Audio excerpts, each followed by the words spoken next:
Sorry, have we met before? That's what someone told me when I went up to them and I said hi at a social gathering just a few days ago.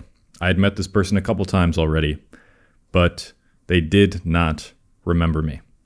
And that sent me into a spiral of downward thoughts about my past, about why she would think to say something like that, and what that reveals about my personality. And I did a lot of reflecting on this, and I realized, I kind of feel like a ghost a lot of the times. I don't feel super likable, and I don't feel super charismatic. I'm not the person that stands out at a social gathering. I'm very quiet. I'm very stoic. As you guys know who watch my videos, I seem to come off as very chill and calm, and a frequent sentiment people have about me in real life is that they can never really get a good read on my emotions. And I used to think for a long time that that's just who I am, right? Like, it's how I developed as a person. I'm quiet. I don't feel like talking. I'm introverted. I don't show emotion. But I have found in several instances that if I do try to show emotion, it's very uncomfortable for me. So it's not just my personality, though I do think a lot of it is. It's that somewhere down the line, I was taught to not express my emotions fully, to not express myself fully, myself. This is something a lot of men commonly go through, but I don't think it's specific to one gender. I think a lot of us along the way are taught to suppress our potential and not stand out so that we do not threaten or offend anybody with our greatness. And I think that's what happened to me when I was young, because I don't have any doubts anymore of what I'm capable of. I've grown so much since I was a kid, and I had so many of those mental health problems. I've achieved so much regarding my main channel, and everything I set out to do, it seems like I can do it eventually. But still, when I'm around people, I feel like a ghost. Like I don't get remembered. And after that period of reflection, I realized it was because some people that I grew up with made me feel very insecure about my potential and wouldn't let me show that part of myself because it was threatening to them. And if this sounds like you, if you're someone who feels like a ghost in social scenarios, you're afraid to talk to people, you're afraid to express what you're passionate about and really, be yourself. Whatever that means, it just means expressing more of what you're feeling in the moment.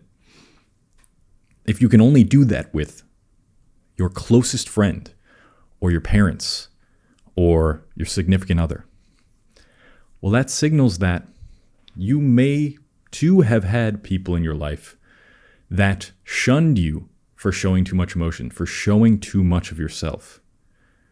Because either that didn't fit in with their standard of what is considered cool, or they felt threatened by that. They felt like this person is going to take away some of my spotlight. So anytime they show a glimpse of their potential, how great they could be, how much they could do in this life, I'm going to shut it down. Or I'm going to pretend like doing too much or trying too hard isn't cool. And that was another thing that defined a lot of my childhood is if you showed that you were trying too hard, if you showed that you really cared about doing well and succeeding in this life, that was not cool. I had a friend who would talk in a similar fashion to me about tests in high school, and we would be like, oh my God, this test was so fucking hard. Like, I didn't study at all. Like, this is a problem. And yeah, that was all truthful for me. Then we get our tests back. He almost always did better than me. And I'm realizing now that he played it off like he wasn't trying. He wasn't expressing himself. He was nonchalant about trying in school. But I know he was studying. He was reading. He was doing his homework, unlike me. And he was a really smart kid. And I kind of fell into that trap of trying to fit in by not trying my hardest. And if I did try my hardest and I showed that, it was uncomfortable to me because people told me, oh, if you try too hard, you're going to be someone we don't want to hang out with.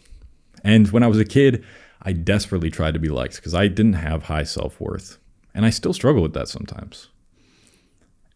And after enough reinforcement of that, it eventually bled into my social interactions. And this is why I felt like I had to move from home.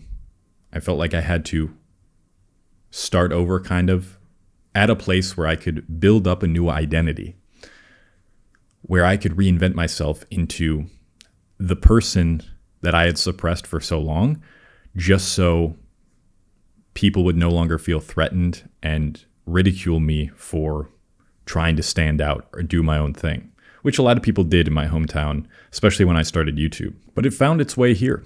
And I had a couple things happen with a couple different people, which kind of triggered these past emotions in me, the past Cole, who would frequently be someone he wasn't just to fit in, who would overanalyze text messages he sent to people who wouldn't respond back to him, and would wonder, does this person really like me or not? Did I say something wrong in the message? Did I misphrase something and now they're starting to think that I'm a weirdo? Or did they misinterpret the intention of my message? Like, that's something I still kind of do sometimes, but I really did it with these two people that I had texted recently. And that's where this is all coming from. It's coming from these past experiences as a child, following me into now, and realizing how much I've suppressed my emotions just so people don't feel threatened by me being the standout person. Now, do I want to be the standout person in social gatherings now? Not really. I prefer to be quiet and reserved most of the time. I would say I'm still introverted. But man, I know how charismatic I can be. Those glimpses have showed up in my life. And I'm sure you've had this experience too, right? Like, you've had glimpses of the person you could be if you weren't afraid. Of the person who's not tied down by any expectations others have for them, and says what they mean, and is fully charismatic in the way that they present themselves, is genuinely interested in other people, doesn't try to just like play off things that happen as a, whatever, don't care, or just quiet and just responding with, yeah, whatever. No, you want to say something. You have something to say. You have something to give to the world, I bet. And you're afraid because people have felt threatened by that part of you because they're afraid to express it within themselves. The same people that insult you for fully expressing yourself, for standing out, for showing your greatness, are the same people who are too afraid to show their greatness themselves. When you show that threatens their ego. It tells them, look at this guy. He's doing what you're afraid to do. And they're going to find a way to put you down for that. So now you got to make the decision. Are you going to keep letting other people decide how much of your personality you choose to put out there? You going to continue to let fear guide your decisions? Or are you going to put yourself in a situation you know that scares the hell out of you because you've been programmed to be scared by your past experiences? And you're going to show up as that self who knows how much they're capable of deep down, and does it regardless of the judgment that's going to come from the people who are afraid to do what you are now doing. That's where I'm at right now. I used to pedestalize people who I wanted to be friends with because it seemed like they had their lives figured out so much more than me. They had what I wanted. They were doing what I was afraid to do. And as a result, I would be the reserved kind of guy in the corner if I was in social gatherings with them. And I would be very agreeable. I would say yes. I would just do whatever they're doing. I would not try to argue or debate or disagree with any of their opinions. Because if I stood out, then I would have nobody. And being ostracized for most people is worse than being with a group of people who only like you because of the mask that you are putting on to fit in with them. But you got to take that fucking leap, man. I'm so done trying to put people above me just because they seem to be living the life I want to live. And they seem like they have it all figured out. Why can't I be that, man? Why can't I live that life? Why can't I be a charismatic person in social situations? What's holding me back? Nothing.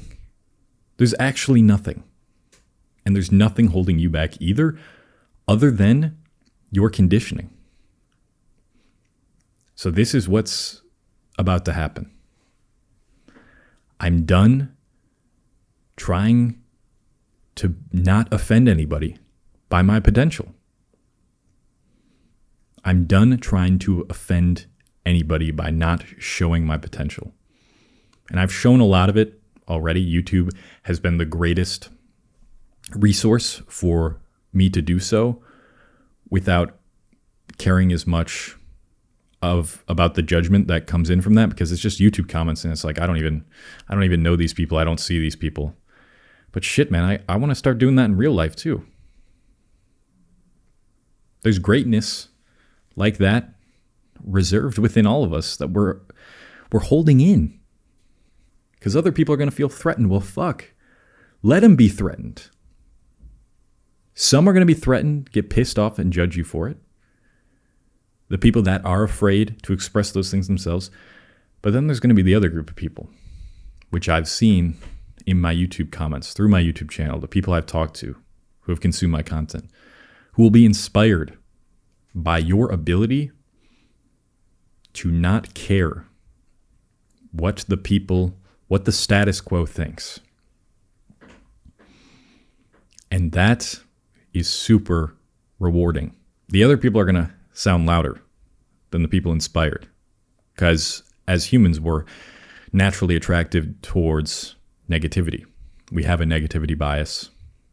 We'll look for the 1% of people trying to bring us down rather than the 99% trying to tell us to keep going. But it's something you gotta come to terms with, man. Like, if you are so afraid of what it might look like, if you were to be the person you are when no one's watching, or when you're with your closest friends and family, the opportunities that can spring out of that, and the amount of confidence you'll build from that, and relief and peace, just to know you can live more of your life outside, not having to put on a mask and fake yourself, will be incredible. And I hope you join me with that. I hope you join me in that opportunity to do so. Guys, I started writing my novel. My novel is going to be about an anxious, 20-something-year-old boy who's in college, who goes through a very tragic life event, which splits his mind in two, kind of. He's going to be able to see a parallel reality. And in that parallel reality, he's going to try to find what he tragically lost in his own reality. The themes are going to be grief, loss, love, growth, self-improvement. This novel is going to be such an undertaking, the biggest project I've ever done. And I'm giving updates every week on my newsletter. So if you aren't subscribed to my newsletter yet, I give an update at the bottom of each newsletter. If you are interested in hearing more about my novel as it continues to develop, the link will be in the description. And then one day it will come out. Don't know how long it's going to take yet, but come along for the journey. Could be a year, could be a little bit longer than that. I'm guessing around that timeline. Thank you guys for watching. I hope that this makes you a little less afraid and less reserved and more interested and genuine and expressive where you want to be those things, even if there's people around that are going to judge you for it.